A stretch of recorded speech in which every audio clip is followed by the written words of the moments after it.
Newt Gingrich, Fox News contributor and former Speaker of the House. So much experience here. You said yesterday, and I caught your post on X, President Trump and Republicans should not be afraid of a government shutdown. Do you still feel that way? Certainly.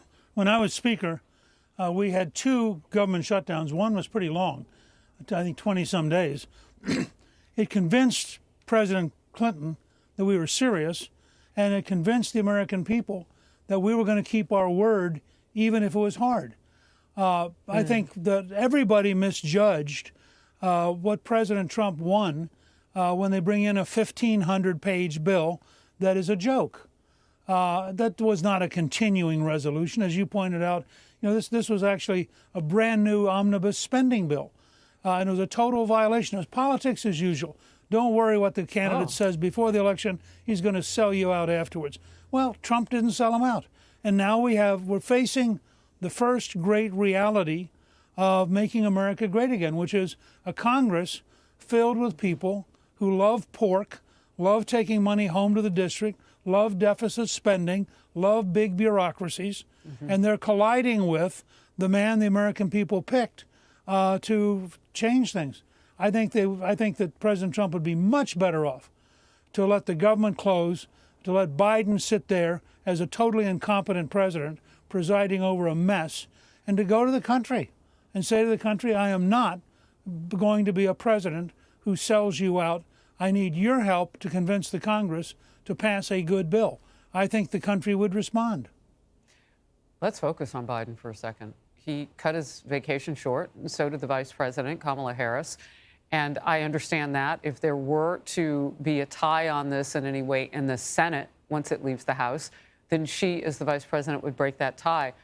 Biden coming back from Delaware to go off to the next destination, I don't know that that helps anybody anyway. He's basically AWOL. I want to get your thoughts on that. And we haven't even heard from him on this process. Look, I wrote a piece the other day at Gingrich 360 saying that Trump is the de facto president because while technically Biden is still president until the 20th, he clearly has just quit. It's unbelievable how much he's out of touch with reality now. And even the New York Times is beginning to report it, which means it must be really, really bad to make it into the Times, which by the way, raises the question, who actually put together the list of almost 1,600 pardons and commutations? That's a great great Biden one. didn't. And some of them are pretty sick. There are some people on that list who really should never have been paroled. So you have to ask yourself, who's really running the government? Who's really making the decisions? And I think that Biden has now collapsed to about 66% disapproval, which really may be the highest disapproval since Herbert Hoover. So I think, from the Republican standpoint, they need to be calm. They need to be committed to changing things. Now, they do have to find a way to talk to themselves. There is a no caucus that wakes up every morning and says, I know the vote is no, what's the question? And those folks have got to come together and really understand they're in a new world. Are they on both sides of the aisle? President Trump. The no caucus? I hadn't heard of that before. No. Okay. No. On the Democratic side, Teddy Kennedy used to get awake and say, the answer is more money. What's the question? So there is a more money caucus on the Democratic side, but there really is. This is going to be a very serious challenge, and one of the first great challenges of the Trump presidency. There are about 20 members who have to learn that they're now a majority. They have a president. They have a program. They've got to learn to vote yes. Their hand's not going to fall off. Their arm isn't going to wither. They've got to be part of a team. And that's going to take a lot of talking and, frankly, probably a lot of pain to get it, because these folks have now spent 10 or 12 years learning how to be totally obnoxious and totally self-directed, and to think that they're morally superior to the other 180 or so Republicans who are trying to get something done. This will be one of Trump's greatest challenges, but he's awfully smart, and I think as he pays attention to it, he'll gradually figure out how to get it done. Look, you were mentioning earlier that the Democrats were in total violation, and I wanted to complete that thought. I was thinking they're in total violation of negotiating in good faith.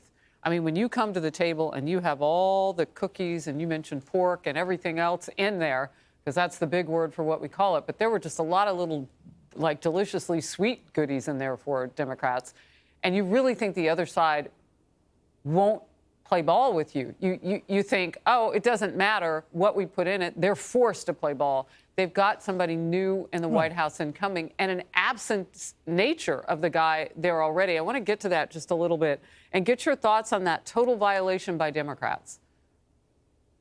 Well, look, they're the party of government, and they're the party of goodies, and they hold their coalition together by paying them with your money. So they have a vested interest in the biggest possible spending bill, taking care of the widest range of their allies. And, you know, you can't blame them. They are who they are. You know, it's like blaming lions for eating zebras. Well, they're lions. That's what they do. Democrats love pork. They are the party of government, which, by the way, is why if we do go to a shutdown, the pressure on the Democrats will very rapidly build. That's because interesting. The fact is, it's their allies, it's their coalition. And, of course, Trump intends to shrink the government. He's going to put Uncle Sam on a diet. And the Democratic wing of Uncle Sam doesn't want to go on a diet. They want milkshakes and goodies and maybe a little bourbon. Sweets, yeah. You know. You got it. Real quickly, I had told our audience just previous with some of our numbers and polling just how many Americans want what's happening. Maybe they don't want a shutdown. I wouldn't go that far, but they want upheaval. They want change in Washington, D.C. How swampy is the swamp these days compared to when you were there? Oh, it's probably 2 or 3 times sicker. It's really been it's like watching cancer spread. We were able to balance the federal budget, but remember, we had to shut down twice in order to get Bill Clinton's attention.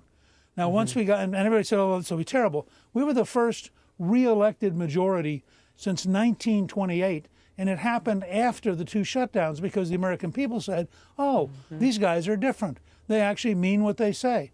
So I would urge Republicans, stand firm for very large-scale change, fight it out, and rest comfortable that while the Washington news media and the Washington lobbyists and the Washington bureaucrats are all going to go crazy, the rest of the country is going to applaud finally having a majority that actually intends to change it.